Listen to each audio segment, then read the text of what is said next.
Eleanor Voss packed one bag. Not because she owned only one bag. She had owned many, once. Leather ones with brass clasps, soft linen ones lined with silk, a travel trunk with her initials pressed into the corner. All of that was gone now. The leather bags had gone first, to pay for the solicitor. Then the trunk, to pay for the second solicitor. Then everything else, one piece at a time, like a house being taken apart brick by brick, while you still lived inside it. What remained fit into a single cloth bag she had bought second-hand from a woman in the market who had not looked at her face. Eleanor was grateful for that.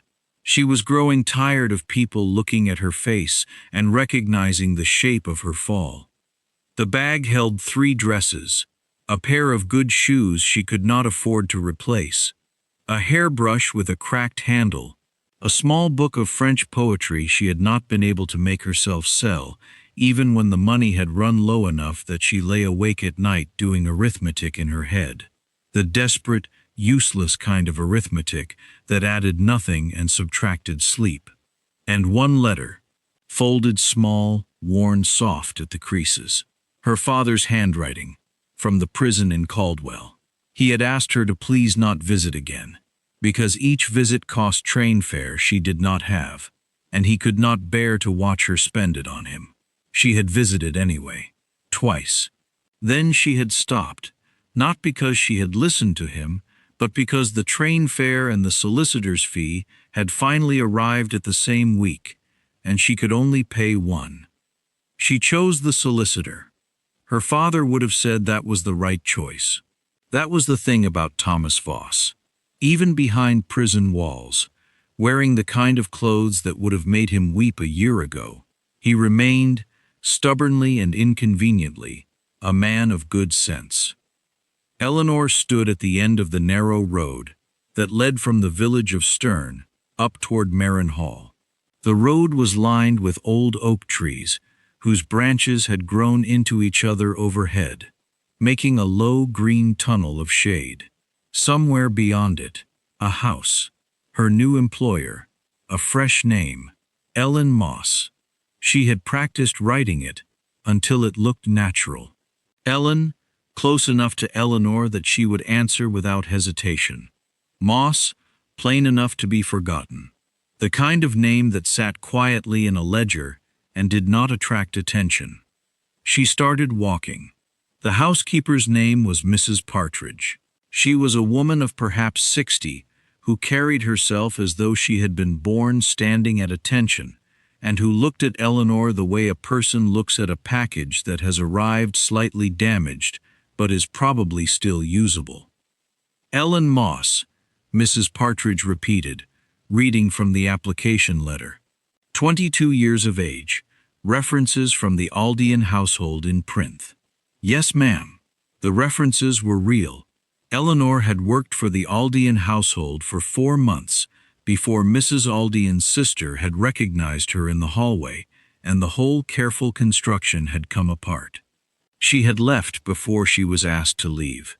She had kept the reference, which was signed and sealed, and which did not mention anything except that she was hard-working, reliable, and skilled at household management. All of those things were true. They were among the only things she still had that were both true and useful. Mrs. Partridge looked at her for a long moment. Eleanor stood still and looked back, which she had learned was the correct thing to do. People who were hiding something tended to look away. Eleanor had nothing to hide that Mrs. Partridge could find in her face, and so she kept her face calm and her eyes level and waited. "You'll take the East Corridor room," Mrs. Partridge said finally. "Meals with the staff at 6 and 12 and 7. You are not to enter the Duke's private study, his bedchamber, or the library on the 2nd floor without a specific instruction to do so. You are not to speak to His Grace unless spoken to. You are not to be heard in the upper corridors after 9 in the evening." "I understand." "You'll find the household expects quiet competence. His Grace does not tolerate fuss." "I am not a fussy person," Eleanor said. Mrs. Partridge looked at her again. This time, something shifted slightly in her expression. Not warmth exactly, but the beginning of consideration. "No," she said, after a moment. "I don't suppose you are. Come along then." The east corridor room was small and cold and faced a wall of ivy that let in very little light. Eleanor set her bag on the narrow bed and sat beside it and looked at the ivy for a while. Then she unpacked. She hung her 3 dresses on the 3 hooks behind the door. She placed her shoes under the bed. She set her hairbrush on the windowsill. She put her father's letter in the inside pocket of her cloth bag and pushed the bag beneath the bed, where it would be out of the way.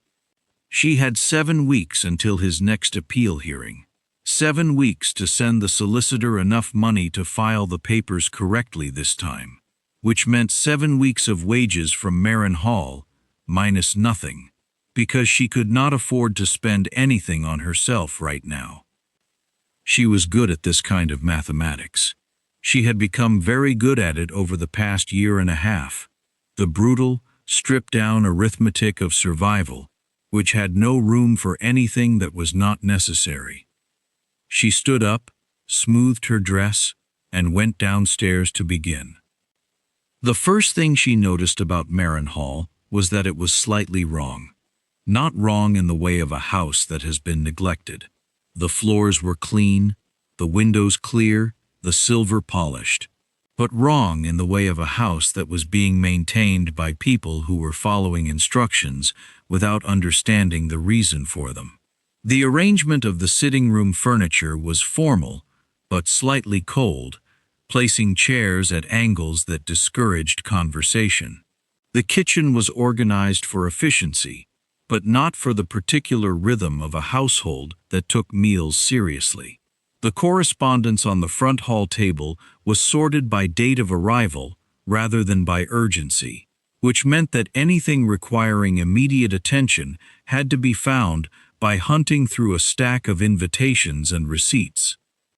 Eleanor noticed all of this in her first 2 days and said nothing about any of it. She had not been hired to notice things. She had been hired to clean and carry and be useful in the ways she was directed to be useful. So she cleaned and carried and was useful, and she kept her mouth shut, and she noticed things quietly inside her own head, the way she had learned to do over the past year and a half.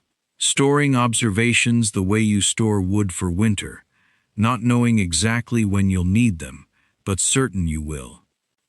On the 3rd day, she was working in the house's main office, a room adjacent to the front hall where Mrs. Partridge kept the household accounts, when she found the inventory ledger. It was a large book, green-covered, that tracked the household's supplies: candles, coal, linens, kitchen stores. Eleanor had been instructed to dust the shelves and ensure the books were properly organized. She dusted the shelves. She began to organize the books. She picked up the inventory ledger and, because the spine was worn and she wanted to be sure she was placing it correctly, she opened it. She did not intend to read it. She read it anyway, because numbers arranged themselves in her head the way language arranged itself in other people's, naturally, without effort, like water finding the lowest point in a room. The ledger was wrong. Not fraudulently wrong. Not wrong in a way that suggested theft or deliberate deception. Wrong in the way of a person who had been keeping records for a long time, using a system that had seemed correct, and had slowly, over the course of many months, drifted into a kind of quiet inaccuracy. Coal had been recorded twice in November. A linen delivery from March had been entered under April. 2 columns had been totaled, without including the last line of each. It was the sort of error that accumulated not through carelessness, but through habit, the dangerous kind of carelessness that felt like competence. Eleanor stood for a moment with the ledger open in her hands. She thought, This is not your business. She thought, you will get into trouble for this. She thought, the numbers are wrong. She took the ledger to the desk and corrected it. It took 40 minutes. She used a small, neat hand that was different from her natural handwriting, rounder, more ordinary, and she entered every correction in pencil so that it could be reviewed before being made permanent. She noted the source of each discrepancy in the margin in very small letters. Then she returned the ledger to the shelf in its correct position and went back to dusting. She did not see the Duke in the doorway. She was not there to see him when he came in, half an hour later, paused at the shelf, and took down the ledger. She was 2 rooms away, cleaning the hallway mirror, when she heard his voice. Mrs. Partridge, Your Grace. Someone corrected the inventory ledger. A pause. I beg your pardon? The inventory ledger. Someone corrected it. In pencil. 42 entries, with marginal notations. Another pause, shorter than the first. Who was in this room this morning? Mrs. Partridge found Eleanor in the hallway with a cloth in her hand and an expression on her face that she was working very hard to keep neutral. The new girl, Mrs. Partridge said, not angrily, more like a person who has found an answer to a puzzle and is not yet certain whether the puzzle was meant to be solved. Did you touch the inventory ledger this morning? I noticed some errors while organizing the shelf, Eleanor said. I corrected them in pencil. I did not change anything permanently. I should have asked first. I apologize. You corrected 42 entries. Yes. In 40 minutes. Yes. Mrs. Partridge looked at her for a long time. Eleanor looked back. The hallway was very quiet. His Grace would like to see you, Mrs. Partridge said. Eleanor followed her down the corridor, her hands folded in front of her, her face calm. She had not yet met the Duke. She knew only what the other staff had told her, which was not much, that he had been abroad for several years, that he had returned 8 months ago, that he was not unkind, but was not warm, that he kept to himself in a way that was not exactly unfriendly, and not exactly welcoming, and was, in the end, simply the way he was. The study was a large room at the far end of the east wing. Dark wood, tall windows, books arranged on shelves with the kind of precision that suggested they had been touched recently. A fire, though the afternoon was not cold, and behind a desk that was bare except for the open inventory ledger, a man who was looking at her. Eleanor had, over the past year and a half, become very good at quick appraisals. When you had so little room for error, you learned to read situations fast. The texture of a room, the posture of a person, the particular quality of a silence. She read the Duke in the first 3 seconds and revised her reading in the next 5, because he was more complicated than she had expected. He was perhaps 34, dark-haired, with the kind of face that would have been considered very good-looking if it were not so carefully arranged into an expression that offered nothing. He was watching her, the way someone watches a phenomenon they have not yet categorized, not unkindly, but precisely, as though she were a set of numbers that did not quite resolve into a known quantity. You corrected the ledger, he said. Yes, Your Grace. Why? Because it was incorrect. That is not what I asked. He leaned back slightly. I asked why. The ledger is not your responsibility. You were asked to dust and organize. You were not asked to audit. Eleanor considered this. The errors were visible when I opened the book. Once I had seen them, I found it difficult to simply put the book back on the shelf. Difficult? Yes, Your Grace. He looked at her for a moment. Most people would have found it very easy to put the book back on the shelf. I am sorry if I overstepped. I didn't say you overstepped. He looked down at the ledger, the November coal entry. You noted that it was a double recording from a single delivery. How did you know it was a double recording and not two separate deliveries? Eleanor blinked. She had not expected this. The delivery quantities match exactly, and the supplier's name is identical. Two separate deliveries from the same supplier in the same week of the same month would not produce two entries with identical figures. It is statistically very unlikely. The Duke looked at her. Eleanor looked back. "You may go," he said. She went. She did not look back. She walked back down the corridor at the same pace she had walked down it before, and she returned to the hallway mirror and finished cleaning it, and she did not think, not even once, about the way he had said, statistically, very unlikely very quietly, to himself, just as she had reached the door. She also did not think about his hands, which had been resting on the open ledger when she entered, and which were the hands of someone who worked. Not the soft hands of a man who had never done anything difficult, but the kind of hands that carried evidence of labor, of something done outdoors, of effort applied over years. She did not think about this because it was the sort of observation that had no practical use, and she was strictly rationing her attention for things that were useful. She cleaned the mirror. She moved to the windows in the hall. She worked steadily and without hurry, as she always did, and the afternoon passed around her like water around a stone, and at the end of it, she had a clean hall and an even, untroubled expression and exactly the same number of feelings she had started the day with. This was a skill she had developed at 21, during the first week of her father's arrest, when she had understood instinctively that feeling things too freely would cost her the capacity to act, and that action was the only thing standing between her father and a sentence that would last the rest of his life. She had sorted her feelings the way she sorted documents, into categories, by urgency and relevance, setting the ones that could wait into a kind of interior cabinet that she kept properly organized and visited only when the time was right. The feeling that arrived when she thought about the Duke's attention, that careful, counting look, went into the cabinet. She closed the drawer. The hall had a rhythm, and Eleanor learned it the way she had learned everything in the past year, by watching carefully and saying very little. The Duke took breakfast alone in the small dining room.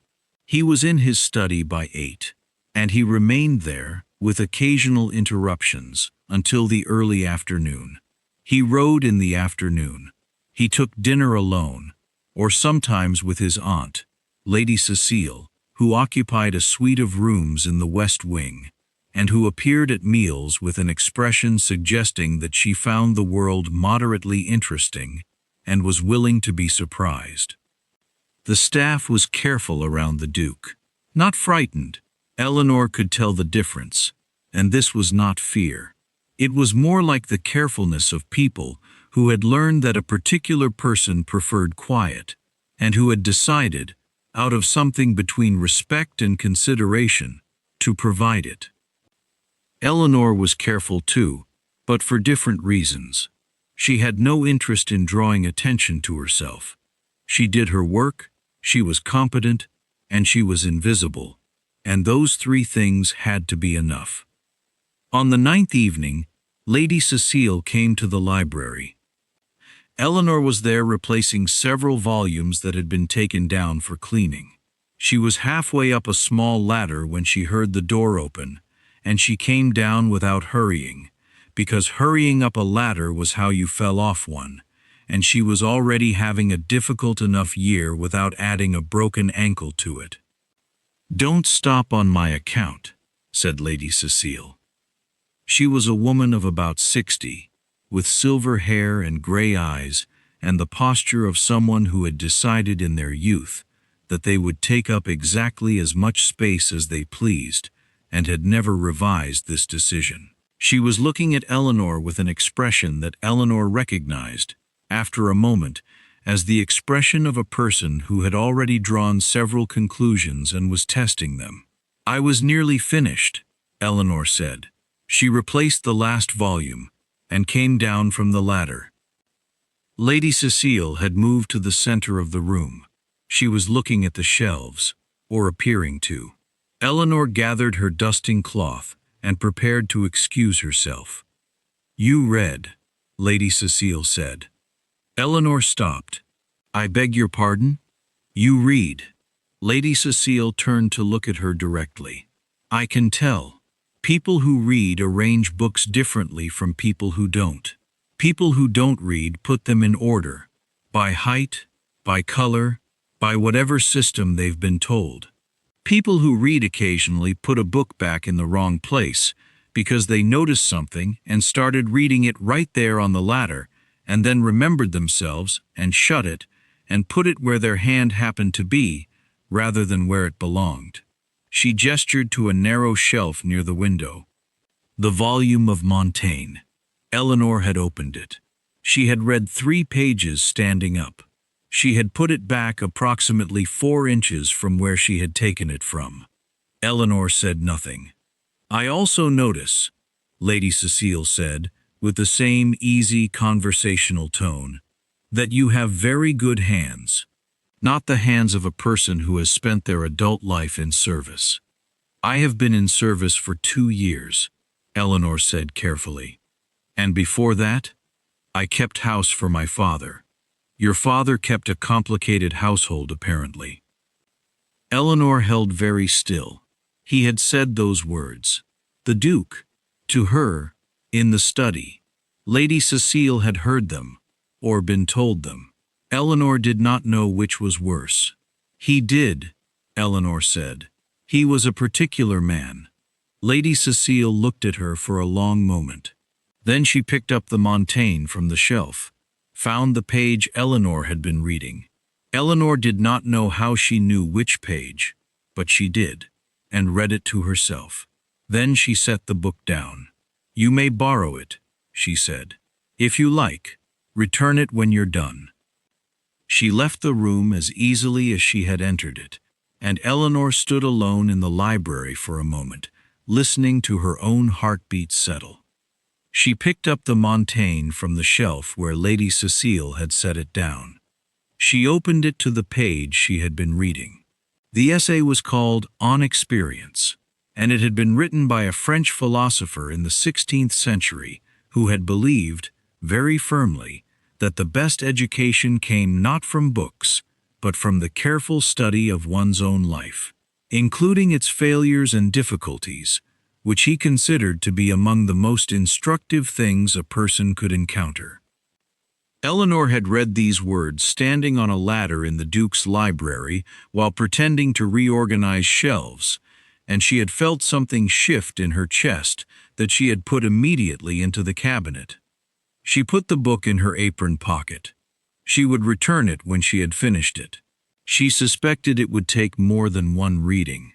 She was at the door of the library when she thought Lady Cecile had looked at the shelf and known exactly which book Eleanor had opened and which page she had been reading, and she had picked it up and read it and then handed it over without a word of explanation. The essay was about the value of lived experience, about what a person becomes through difficulty. Eleanor stood in the doorway for a moment with her hand on the frame. Then she went back to work. The weeks passed with the quiet regularity of a household that knew its own rhythms. October moved toward November.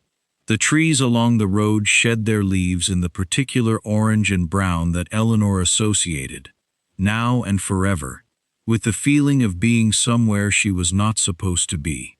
She swept leaves from the front steps in the mornings and felt the cold begin to sharpen in the air, and did her arithmetic at night before sleep, the counts of what she had and what she needed and how far apart those two numbers still were.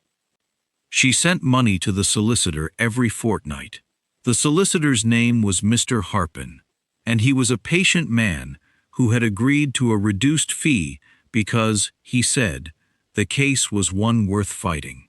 Eleanor suspected that he also said this to other clients, and that it was both true and useful, and not a reason to trust him entirely, and so she checked his every letter carefully and asked questions by return post, and read every document he sent with the same attention she had once given to her father's correspondence.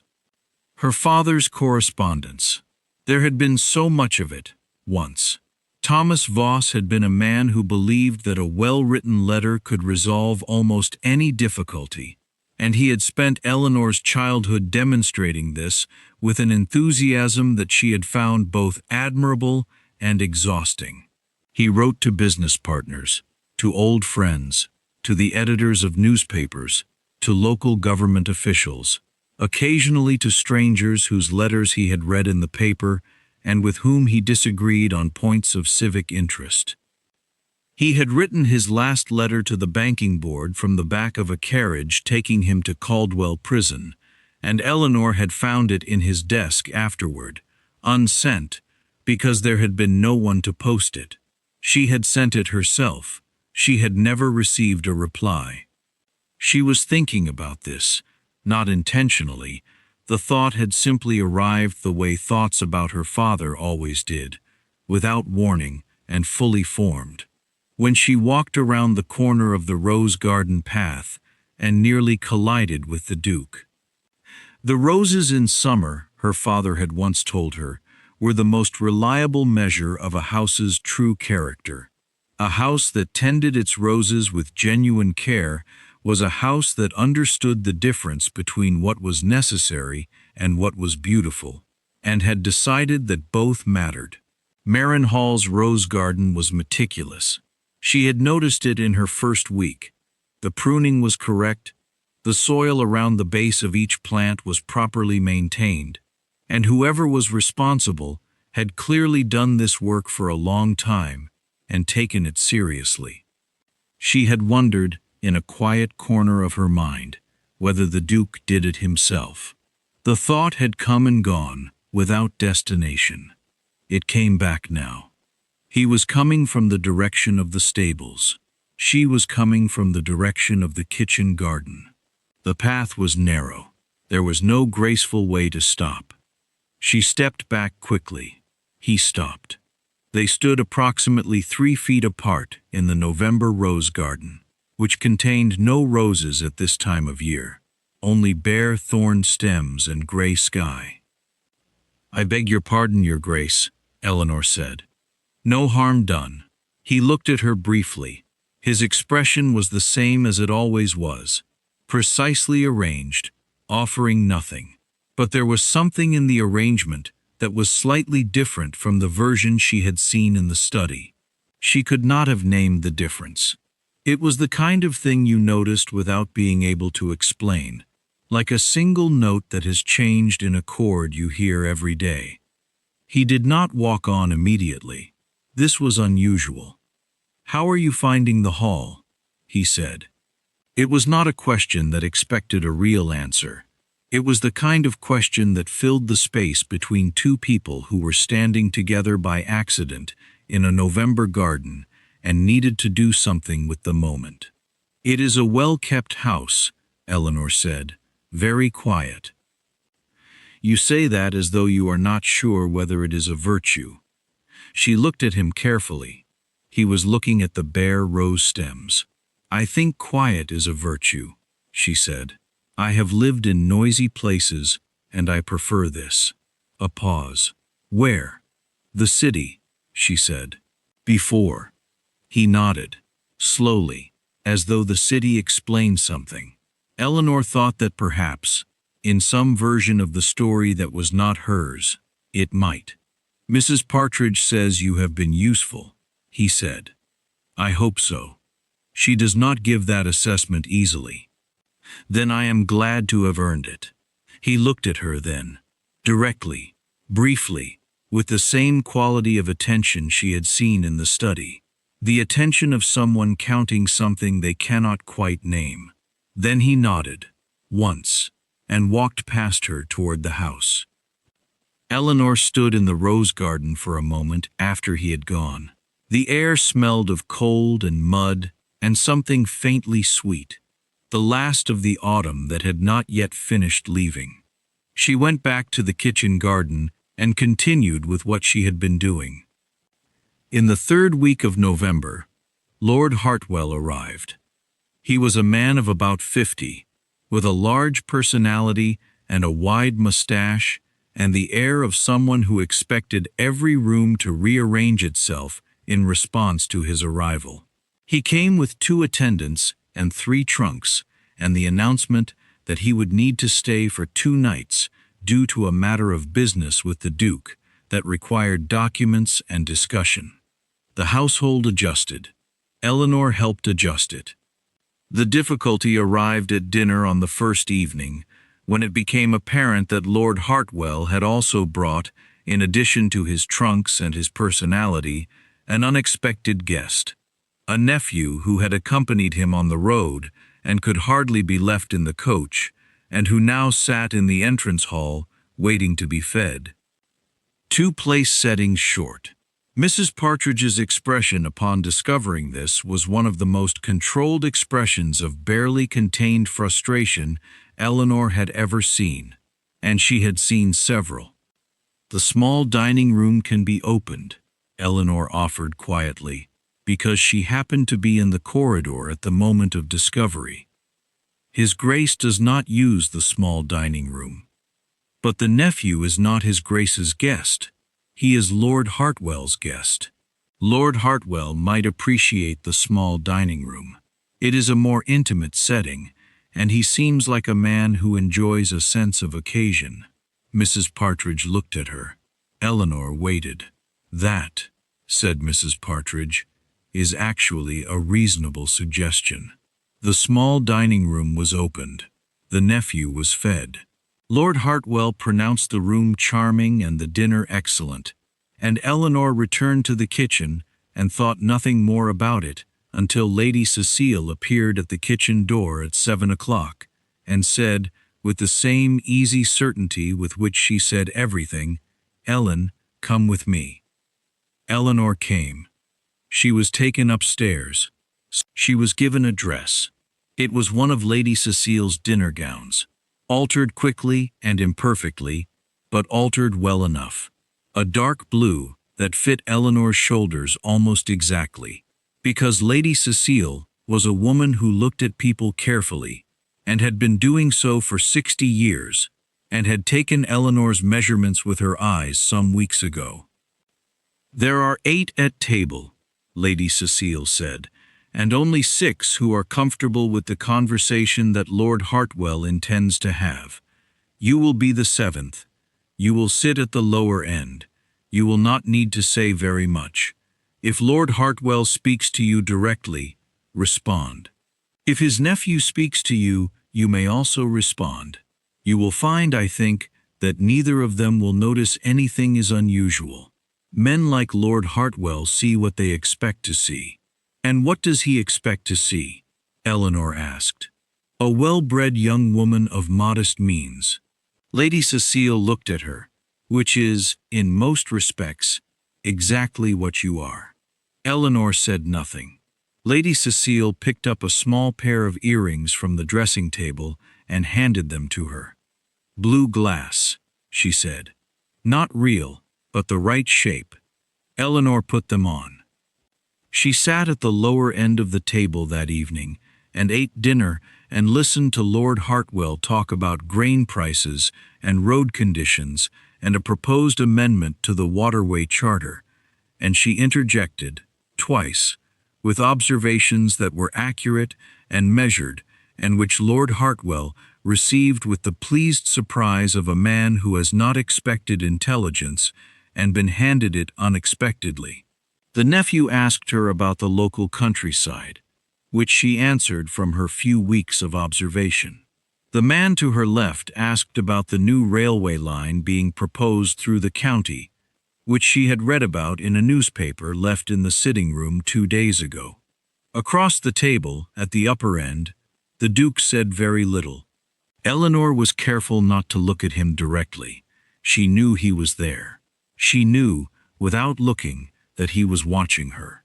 She knew because she could feel it, not like a weight, but like a very specific quality of attention in the air, the kind of attention that has a direction. She focused on Lord Hartwell's story about the waterway charter and did not look up. December came. The cold settled in properly, the kind of cold that came inside with you if you weren't careful and sat in the corners of rooms. Eleanor wore her warmest dress and wrapped her hands before going out to the yard in the mornings, and did not complain about the cold, because complaining about the cold was something a person did when they had the luxury of being uncomfortable. She was also, in December, beginning to understand the hall's internal geography in a different way from the practical geography she had learned in October. She knew where everything was: the linens, the silver, the archive, the 3 rooms the Duke used most heavily, and the 2 he almost never entered. But now she was beginning to understand why things were where they were, which rooms the Duke walked through on his way to or from the stables, which windows he stood at when he was thinking about something, the particular quality of silence that settled over the East Wing on Sunday afternoons, which was different from the quality of silence on other days, and which she had learned to recognize and not disturb. She was not watching him. This is what she told herself. On the evenings when she examined her own behavior with the same honest rigor she applied to the inventory ledger, she was not watching him. She was simply paying attention to her environment, which was a thing she had always done, and which was not the same as watching a person. She almost believed it. The Duke, for his part, had begun to do something that she noticed with the same care she applied to everything, something small, difficult to name, that had the quality of deliberate behavior. He spoke to her, not always, not excessively, but in ways that were different from how he spoke to the rest of the staff. Questions that were not purely administrative, observations that had no practical purpose, the occasional dry remark that suggested a dry sense of humor that he was not in the habit of deploying, but was apparently capable of when the right audience presented itself. She spoke back, carefully, correctly, with the appropriate register for their respective positions, and she filed every exchange in the interior cabinet with the other things she was not yet ready to examine. On the 15th of December, she found him in the study when she entered to retrieve a document she had been sent to collect. He was standing at the window he stood at when he was thinking, and he turned when she came in, and there was a moment, perhaps 2 seconds, in which she saw his face in its unguarded version before it resumed its usual arrangement. She had seen it before, that version of his face, but only briefly, and always in passing. This time she was standing in the doorway, and there was nothing to look at except each other, and she had 2 full seconds of it before he recovered. She collected the document. She thanked him. She left. She spent the rest of the afternoon being very firmly practical about everything. She was sitting in the kitchen one evening, after supper, writing a letter to Mr. Harpen, when she realized that the draft she had written contained, in the 3rd paragraph, where she was describing the timeline of her father's case, her real name, Eleanor Voss, right there, in ink. She stared at it for a moment. Then she folded the letter carefully, walked to the fire in the kitchen hearth, and held the letter over it until it caught. She watched it burn. She watched until there was nothing left but ash. She wrote the letter again, from the beginning, with her name removed. She said "my father" instead of naming him. She gave the case number, which Mr. Harpen already had. She asked about the appeal timeline. She asked whether the filing deadline could be extended if the fee arrived 2 days late. She sealed the letter. She sat for a while afterward, watching the fire. The kitchen was quiet. Everyone else had gone to bed. From somewhere above her, she could see, through the small window set high in the kitchen wall, a light in the east wing. The Duke's study, still burning at 10:30. She thought about what it meant that he worked so late, and then she stopped thinking about it, because it was not the kind of thought she could afford to follow very far. She went to bed. She lay awake for a while. She did not do arithmetic because she was tired of arithmetic. She thought instead about her father's hands, which were large and warm, and which had, in her childhood, seemed capable of holding anything steady. She thought about the last time she had seen them, through prison glass, folded on the table in front of him, with the particular careful stillness of a man who has decided not to show distress. She thought, 7 weeks, 6 now, 5 now, if she counted correctly. She slept. The matter of the documents came about like this. Lord Hartwell had been corresponding with the Duke for several months about a matter of business, the sale of a parcel of land that bordered both their estates. The land had been in dispute for decades, and the current arrangement was intended to settle it once and for all. The settling required a particular surveyor's report from 1887, which had been referenced in a later contract of 1901, which had been cited in a letter from the Duke's father in 1909, which meant that the document trail went back through 3 different filing systems spanning 2 generations of Manor estate management. Lord Hartwell, on his second morning at the Hall, announced that he needed the 1887 report.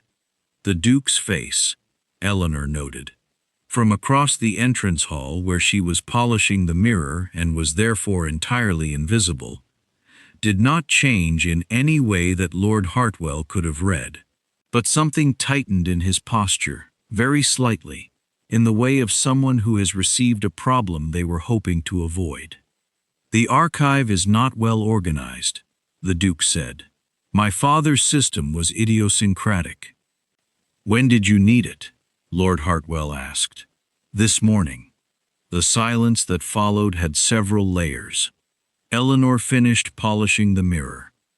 She thought about the East Wing, where the household archives were stored in 3 large cabinets that she had dusted in her first week, and which had struck her then as organized according to a system she could not immediately identify.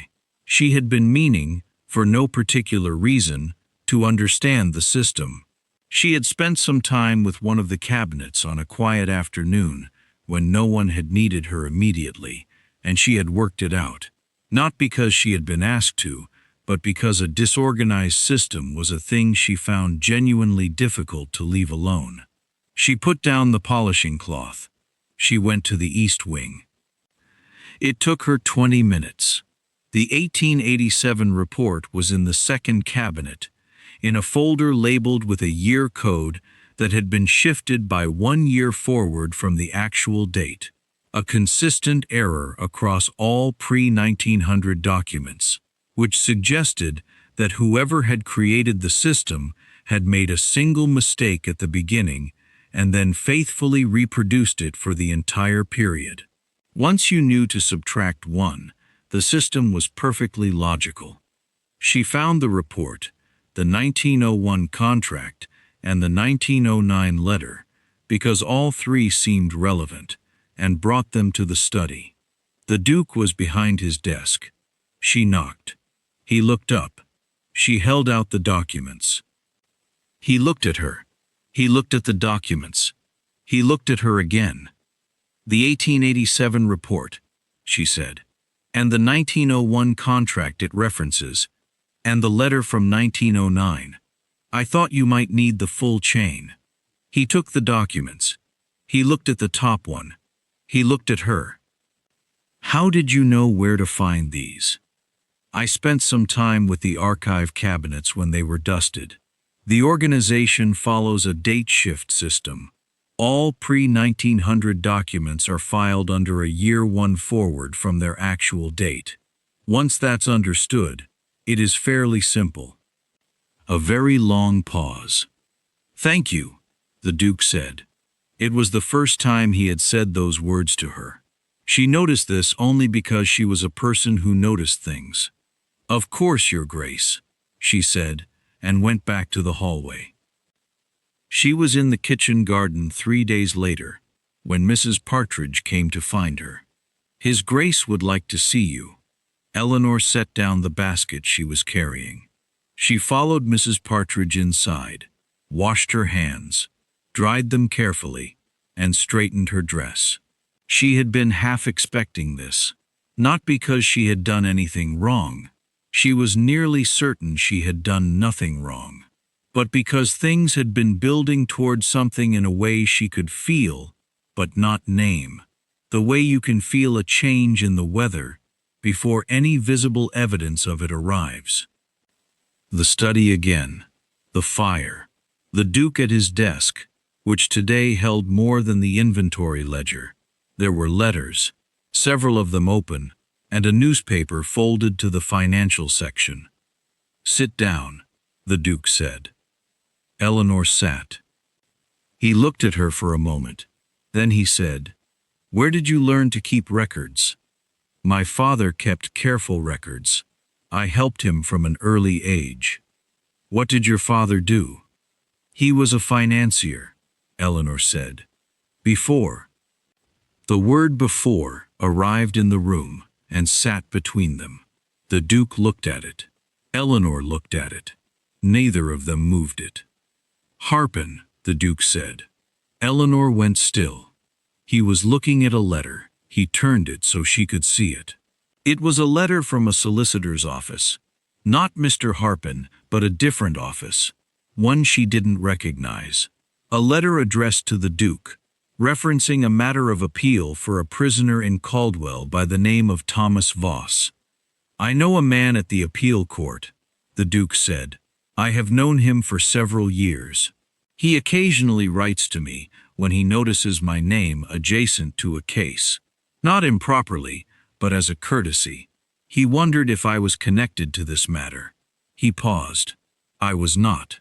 But I read the name." Eleanor sat very still. "Voss," the Duke said. She said nothing. "Your father's name," the Duke said, "and, I believe, yours, which is not Moss." The fire crackled. Outside, the wind moved through the oaks. Eleanor sat in the chair, with her hands folded in her lap, and looked at the desk between them, and did not perform shock, because shock was not what she was feeling. What she was feeling was a very particular kind of quiet. The quiet of someone who has been braced for an impact for a long time and has finally felt it arrive, and has discovered that the brace was, in the end, the right thing to build. "I apologize for the misrepresentation," she said. Her voice was steady. She had not known, until this moment, whether it would be. "I did not believe I would receive a position under my own name. Because of your father's conviction. Yes. He is not guilty," she said. "He was convicted, but he did not commit the fraud. The money was redirected by his partner, who arranged the evidence before the investigation. I have been working with a solicitor to demonstrate this. The appeal is filed. The hearing is in 4 weeks." The Duke looked at her. "You have been funding this appeal on a maid's wages," he said. "Yes." Another pause, longer than the previous ones. The fire made its small sounds. Eleanor waited. "Your father taught you bookkeeping," the Duke said. "He taught me everything," Eleanor said. "Accounting, correspondence, estate management, French, some Latin, a small amount of contract law. He believed a person should know how the world worked. It appears to have been useful knowledge. It has been, yes, though not in the ways he intended." The Duke stood from his desk. He moved to the window and stood with his back to the room, looking out at the gray afternoon. Eleanor watched him, because there was nothing else to watch, and because the line of his shoulders communicated something she could not yet read. Not coldness, not judgment, but something more complicated than either. My father, he said finally, managed this estate very badly for the last 15 years of his life. Not deliberately. He was simply not a man built for management. When he died, and I returned from abroad to take the estate over, I found it in a condition that took me 2 years to correct. I am still correcting it. He paused. I tell you this not as a confession, but as a context. I am familiar with the particular difficulty of working to repair something that someone you loved broke. Eleanor said nothing. She did not trust herself to say the right thing, so she said nothing. You have been in this house for 2 months, he said. You found an error in the inventory ledger on your 3rd day. You organized an archive that had been unusable for 40 years. You kept the household running during Hartwell's visit without anyone outside of Lady Cecile noticing the unusual arrangement. He turned from the window. And you have done all of this while funding a legal appeal on wages that most people in your position would have spent on survival. Eleanor looked at him. I have been spending them on survival, she said. This is survival. My father is survival. The Duke looked at her for a moment with that same quality of attention, the careful, counting look. Then something happened in his expression that she had not seen there before. Not a softening exactly, more like the removal of a specific layer of arrangement, so that something more direct appeared underneath. Mr. Harpen, he said, that is your solicitor. Yes. I know someone at the appeal court, as I said, someone who will ensure the papers are received correctly and the hearing is properly calendared. He paused. If you will allow me to make an introduction. Eleanor stared at him. You do not need to continue in this position if you do not choose to, he said.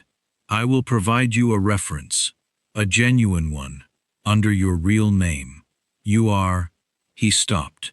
He seemed to be choosing words with more care than usual. You are considerably more qualified than the position you hold. Eleanor thought about the letter she had burned. She thought about the arithmetic she did at night. She thought about her father's hands through the prison glass. I would like to stay, she said. If you will have me, not under a false name, but I would like to stay. The Duke looked at her. Something shifted in his expression again. Small, barely visible, like a single adjustment in the arrangement of a room. Then stay, he said. The weeks that followed had a different quality from the weeks before. Nothing changed in the practical arrangement of her days. She still worked, still kept the household running, still assisted Mrs. Partridge and helped with the correspondence, and found things in the archive that no one else could find. But she was no longer working with the tight, perpetual awareness of someone carrying a secret through a room full of glass. She was simply working. The Duke introduced her to his contact at the appeal court. Not personally, he wrote a letter, and she wrote a letter, and Mr. Harpen wrote a letter, and the 3 letters together apparently had an effect, because the following week, Mr. Harpen wrote to say that the hearing had been confirmed and the papers were in order, and that he was, he said, cautiously optimistic. Eleanor read the letter 3 times in her East Corridor room, and then sat for a while with it in her lap, looking at the ivy. Lady Cecile came to find her that evening. I owe you an explanation, Eleanor said. You owe me nothing, Lady Cecile said. I have known who you are since the 2nd week. Eleanor looked at her. You knew. Your hands, your reading, the way you spoke to Lord Hartwell's nephew about the new railway line, which you knew about from a newspaper you had found in the sitting room, but discussed with the fluency of someone who had been following the proposal for months. Lady Cecile sat in the chair by Eleanor's small window and looked at the ivy. I have been acquainted with reduced circumstances before. I recognized the particular shape of yours. You said nothing. To whom? Aldrich knows what he needs to know, when he needs to know it. I have found, over 60 years, that men work out the things that matter on their own schedule, and that intervening simply delays them without improving the quality of the result. Eleanor thought about the study, the window, the Duke's back, and the line of his shoulders, and the things he had said that were also, somehow, things about her. "What does he—" she began. "I have no intention of speculating," Lady Cecile said pleasantly. "I am simply telling you that I knew, and that I chose not to say anything, and that the reasons were good ones." She stood. "How is the Montaigne?" "I finished it last week. And I would like to read it again." Lady Cecile smiled. It was a small, precise smile that contained a large amount of something Eleanor could not entirely categorize. "Good," she said, and left. The appeal hearing was on a Tuesday in January. Eleanor was not there.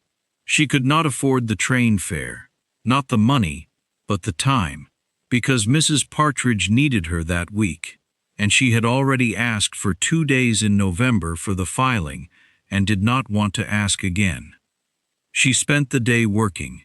She spent it cleaning and organizing and correcting and doing all the things she had learned to do in the past 3 months, and she did them with her full attention, because her full attention was the only thing standing between her and the particular kind of waiting that went wrong inside your chest if you let it.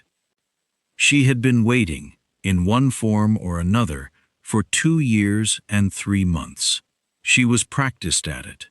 She knew the techniques. You moved your hands. You kept them busy. You thought about the specific task in front of you. Not the large thing, not the outcome, not the shape of the future depending on which way it fell. Just the immediate thing, the present thing, the thing that required your hands and your eyes right now. A window, a shelf, a column of numbers. She cleaned 6 windows. She reorganized a storage cupboard that had been drifting toward disorder for several weeks. She helped with the kitchen stores and found that the sugar had been placed in front of the salt and corrected it, which was a very small thing, but small correct things accumulated into a household that functioned properly, and a functioning household was something she could control, and control, even of something as modest as the arrangement of kitchen stores, was the one reliable antidote to dread. Mrs. Partridge watched her work with the expression of a woman who understands what she is watching, but has no intention of commenting on it. This was one of Mrs. Partridge's most admirable qualities. Eleanor had come to rely on it. At 4 in the afternoon, the Duke came to the East Wing where she was working on the correspondence files. "A telegram," he said. He handed it to her. She opened it. Her hands did not shake. She had been practicing not shaking for 2 years, and her hands had learned. Mr. Harpin's handwriting. 7 words. Conviction overturned. Your father comes home Thursday. Eleanor read the telegram once. She read it again. She held it in her hands for a moment, and looked at it, and felt something very large move through her.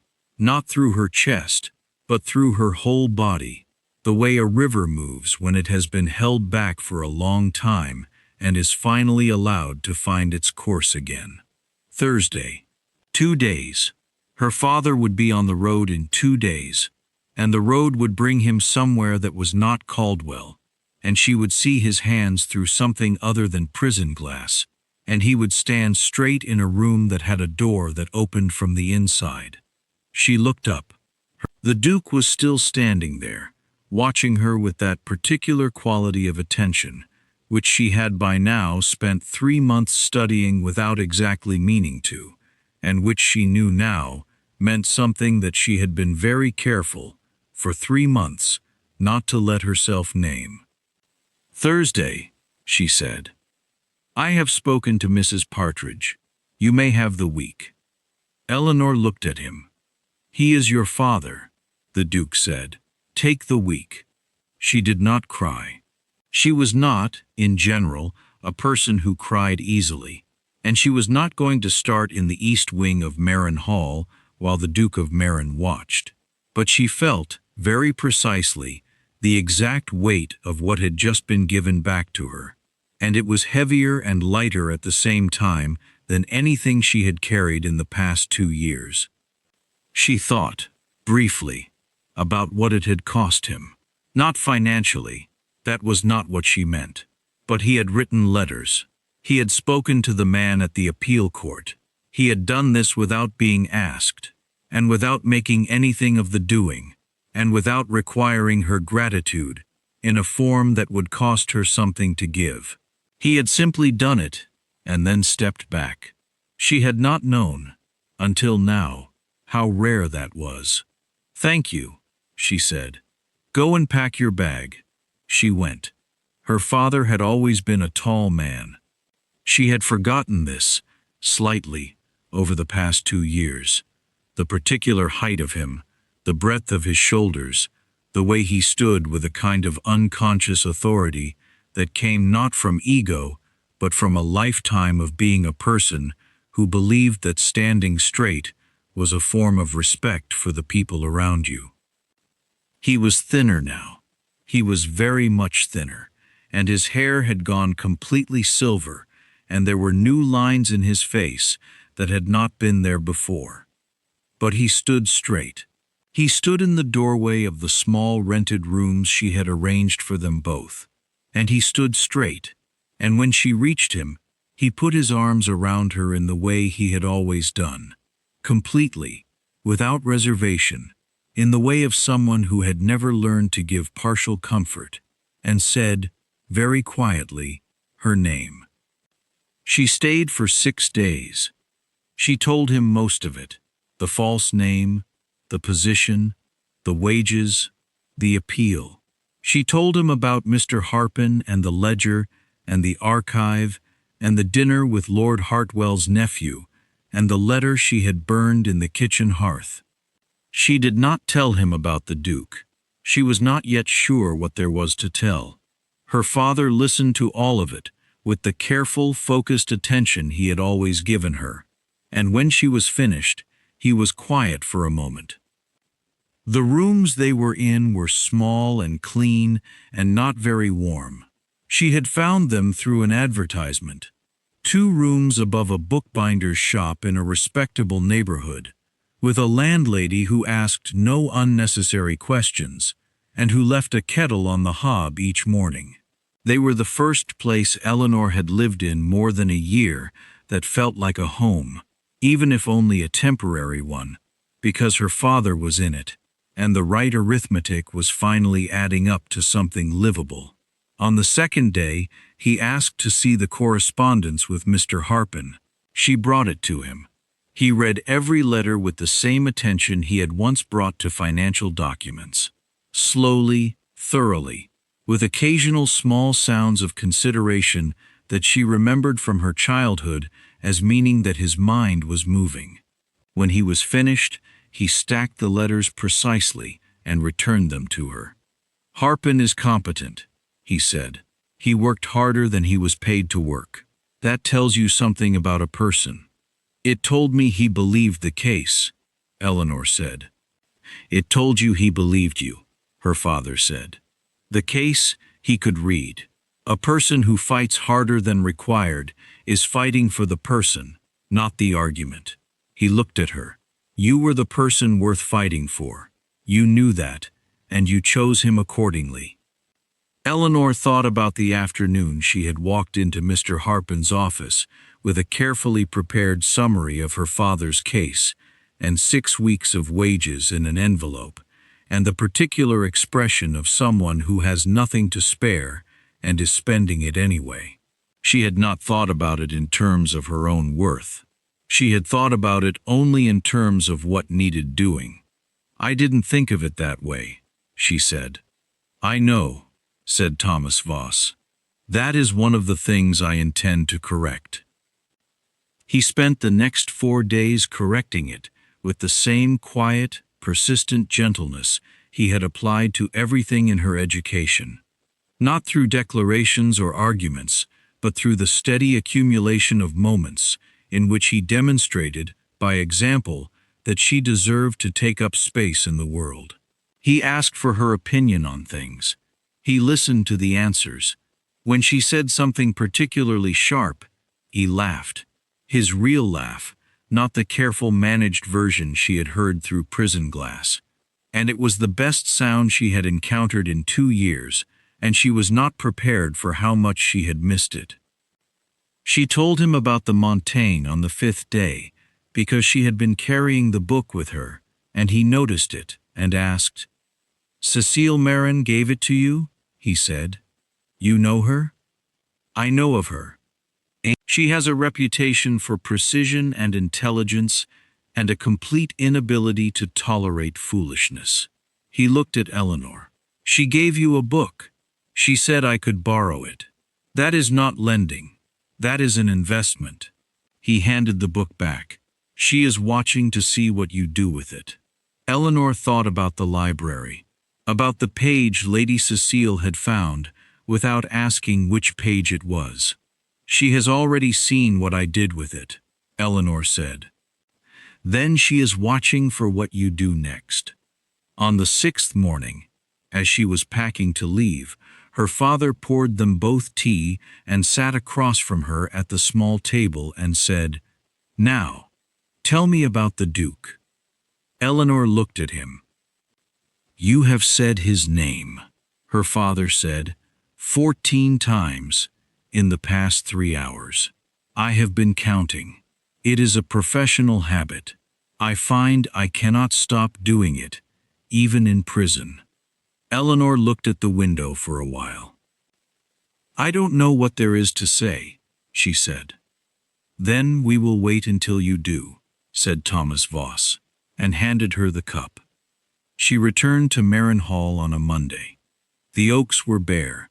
The sky was pale and cold and very wide. She walked the road from the village with her bag in her hand, and her breath making small clouds in the air, and she felt, for the first time in 2 years, or perhaps longer, or perhaps for the first time in a way she was finally able to recognize, something that was not relief, and not happiness, and not safety exactly, but was somehow all 3 of those things at the same time. She stopped once, halfway up the road, under the oaks whose branches made their low green tunnel. Bare now, just the shapes of branches, a ceiling of gray wood against gray sky.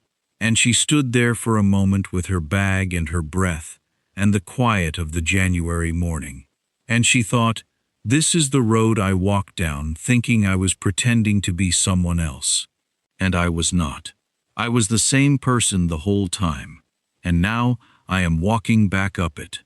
It was not a dramatic thought. It was simply a true one. The hall was as she had left it. Mrs. Partridge met her at the door, with the expression of someone who was glad of her return, and intended to demonstrate this only through a very slightly increased efficiency in how quickly she handed over the list of tasks requiring attention. Eleanor took the list. She went to work. 2 hours later, she was in the study. She had been given permission, long ago now, to enter it when the Duke was absent for any administrative purpose, when the Duke came in. They stood for a moment on either side of the desk. "How is your father?" he asked. "Well, thinner than he should be, but well." She looked at the desk. "He is beginning to make some inquiries about starting again, in some capacity. He believes, he has always believed, that the right work, done honestly, will eventually find a use." "He is right," the Duke said. "Yes," she looked at him. "He asked about you." A pause. "What did you tell him?" "That I was uncertain what to tell him." The Duke looked at her steadily. The study was very quiet. "I am also uncertain," he said, "about the appropriate form of a conversation I have been considering for some time." Eleanor waited. You have made this house function in ways it has not functioned for a very long time, he said. That is a statement of fact, not a compliment, though it may read as both. You have also— He stopped. He seemed to be choosing, again, with more care than usual. You have made this house feel like a particular kind of place. The kind of place where things work because the person responsible for them understands what they are for and not merely how they operate. He moved to the window. He stood with his back partly turned, not fully, in the position she had seen him in before. I have lived in this house for 8 months, he said. Before that, I was abroad for 6 years. I left because my father and I had a difficult period, a long one. When he died, I returned, not because I was ready to, but because it was required. And I have spent the time since trying to make this place into something other than a reminder of all the ways a house and a person can go wrong. He was quiet for a moment. You arrived 3 months ago with a false name and a borrowed reference, and a 42-entry correction to the inventory ledger. And somehow this house has been a different place since. Eleanor stood very still. I am not a man who says things he does not mean, he said. He turned from the window. Nor am I a man who says things before he is certain of them. I want you to know both of those things before I say what I intend to say. All right, Eleanor said. I would like, the Duke said, if you would consider remaining in this house, not in the capacity in which you arrived, but in one that is considerably more permanent, and more suited to what you actually are. He paused. If you have any interest in such a consideration. Eleanor looked at him. His face was, for the first time since she had arrived at Marin Hall, not arranged. It was simply a face, careful and honest and waiting, with something in the eyes that was not hidden at all, if you knew where to look. She thought about her father's question. What did you tell him? She thought about the 14 times. She thought about the study at night, with both their lights burning without either of them knowing. I think, she said, carefully, that I would like to hear the rest of that sentence. He looked at her for a moment. And then, for the first time that she had seen, in all her 3 months of careful observation, he smiled. Not widely, not theatrically. A small, exact smile that changed his face entirely, the way a single opened window changes the feeling of a whole room. The rest of it, he said, would take considerably more than one conversation to express properly. Then I suggest we begin, Eleanor said. It was Lady Cecile who told Lord Hartwell. He was visiting again, in February. The same land matter, more documents, more conversation that required careful management. He arrived on a Thursday. The business was concluded on Friday. The dinner on Friday evening was very fine, and Lord Hartwell was in good spirits, and the conversation ranged across 6 subjects, with the warmth of people who have recently resolved something that had been complicated and can now breathe easily. At the end of dinner, as the cheese course arrived, Lord Hartwell made an inquiry, politely, the way a man makes an inquiry when he suspects the answer but wants to hear it properly, about the young woman seated 2 places to his left. The same young woman who had been at the table in November, though she seemed somehow different now, in a way he couldn't immediately name, except that she appeared to be precisely in the right place. The Duke, at the head of the table, set down his glass. He looked at Eleanor. Eleanor looked back at him. There was a quality to that look, a specific, clear, familiar quality, that several people at the table registered without knowing exactly what they were registering, the way you register a sound before you understand it as a word. Lord Hartwell, the Duke said, I believe you have met Eleanor Voss. He did not say my housekeeper. He did not say a member of my staff. He said her name, her real name, precisely, with a simplicity that contained everything. Lord Hartwell looked at her. Eleanor looked at him with the same calm expression she had been practicing since she was 20 years old, because calm had been the one thing she had always been able to control, and she had no intention of giving it up now. "She will be," the Duke said, with the careful, honest precision of a man who means every word, "the future Duchess of Marin." The room was quiet for a moment. Lord Hartwell said, "Well." He picked up his wineglass. "I thought there was something I wasn't seeing clearly." He looked at Eleanor with the expression of a man revising a long catalogue of memories and finding that they all, upon examination, supported the same conclusion. "My congratulations, Miss Voss." "Thank you, Lord Hartwell," Eleanor said. Lady Cecile, at the far end of the table, said nothing at all. She picked up her own glass with the composed expression of someone who has known the ending of a story for several months and has been waiting, with considerable patience, for the last page. That night, late, Eleanor stood at the window of a room that was hers. Not the East Corridor room with its ivy and its cold and its narrow bed, and the arithmetic she had done every night for 3 months. A different room, larger, with tall windows that looked out over the front avenue of oaks, and which had the feel of a room that had been waiting for a purpose and had now found one. She had stood here for 10 minutes before touching anything. Not because she was uncertain. She was not uncertain. Not about this. Not anymore.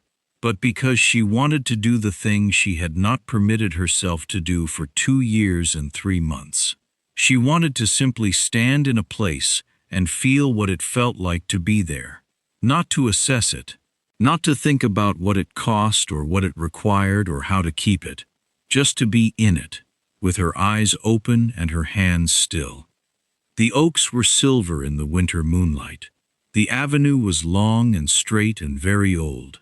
The same avenue she had walked up on the first day, not knowing anything about what was at the end of it. She thought about that woman, the one who had walked up the road with one bag and a borrowed name and a number in her head that she needed to make real in a specific number of weeks. She felt something like tenderness for her. She felt something like respect. She had a letter to write to her father. She had been drafting it in her head all evening, between the dinner and the conversation afterward and the quiet walk through the house, which had felt, for the first time, like a walk through somewhere that she belonged to, and that belonged to her. She sat down at the writing desk. The desk was dark wood and old, and had a small drawer on the right side that contained, she discovered when she opened it, a stub of pencil and a pressed flower, pale, brown at the edges now, something from a summer several years ago. She left the flower where it was. She set the pencil to one side. She took her pen from her bag. She thought about what her father had said, in the small rented rooms in January. "Then we will wait until you do." She wrote, "Dear Father, I know what there is to say now." She paused. Outside, the January dark was very still. The moon made long shadows of the oaks across the drive. She could hear, faintly, the sound of the house settling around her, the small sounds of old wood and old stone, the breathing of a structure that had stood for generations and had learned to be patient about time. She thought about a ledger corrected in pencil, and a document found in 20 minutes, and a dinner she was not supposed to attend, and a telegram with 7 words, and a study window burning late on a Tuesday night in December when both of them were awake and neither of them knew the other was still there. She thought about the particular weight of a life that had almost gone entirely wrong, and how it felt to be on the other side of almost. She thought about the word intended, which the Duke had used, in the careful, honest way he used all words, and which had moved through the dinner table like a stone dropped into still water, the ripples spreading outward across everything. She wrote for a long time. When she was finished, the moon had moved. She sealed the letter and set it on the desk and sat for a moment longer in the quiet of the room that was hers. She thought about her father reading it in his rooms above the bookbinder's shop, with his large, warm hands and his silver hair and his count of 14. She thought about the expression he would have when he got to the part where she told him what the Duke had said. She thought he would laugh, the real laugh, the one she had been missing for 2 years. She hoped she would be there to hear it. Outside, the oaks stood along the avenue, bare and very still in the winter dark, and in the east wing the study light was off. For the first time in 3 months, it was off before midnight. Everything was exactly where it was supposed to be.